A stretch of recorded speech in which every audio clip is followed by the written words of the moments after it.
ఓం శ్రీ గణేశాయ నమ, సరస్వత్యై నమ, శ్రీ గురుభ్యో నమ.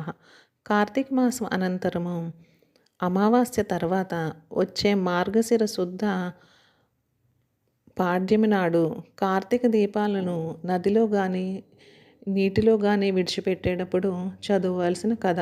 దీనినే పోలి స్వర్గం కథ అని కూడా పిలుస్తారు.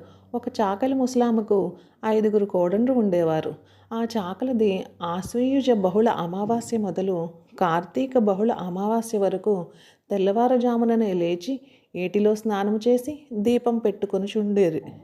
అట్లొక నెల చేసిన పిమ్మట కార్తీక బహుళ అమావాస్య నాడు చిన్న కోడలిని ఇంటికి కాపలా ఉంచి పెద్ద కోడళ్ళు నలుగురిని వెంట పెట్టుకుని నది ఒడ్డుకు వెళ్ళెను. ఆ చిన్న కోడలు చల్ల చేసిన కవ్వమున కంటియున్న వెన్న తీసి ప్రత్తి చెట్టు కింద రాలిన ప్రత్తితో ఒత్తి చేసి ప్రమిదిలో పెట్టుకొని నూతి దగ్గర స్నానం చేసి జ్యోతిని వెలిగించుకునేది.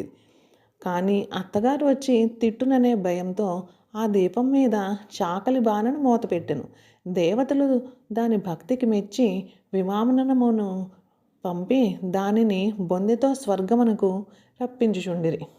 ఆ విమానములో ఉన్న చాకలి దాని చిన్న కోడలిని చూచి దగ్గర ఉన్న వారందరూ చాకలి పోలి స్వర్గమునకు వెళ్ళుచున్నదని ఆశ్చర్యపడసాగిరి. పోలి ఎక్కిన విమానము వారి నెత్తి మీద నుండి పోవుచుండెను. వారు వెంటనే పోలి కాళ్ళు పట్టుకొని స్వర్గమునకు పోవుచుండిరి. అది చూచి విష్ణుదూతలు, ఈ పోలి అధిక భక్తితో జ్యోతిని వెలిగించినది కావున స్వర్గమునకు వచ్చుచున్నది, కానీ మీకు స్వర్గమునకు వచ్చే అదృష్టం లేదు, పొండు అని త్రోసివేసిరి. పోలిని బొందెతో స్వర్గమునకు తీసుకొని పోయిరి. ఇదే పోలి స్వర్గమునకు వెళ్ళు కథ.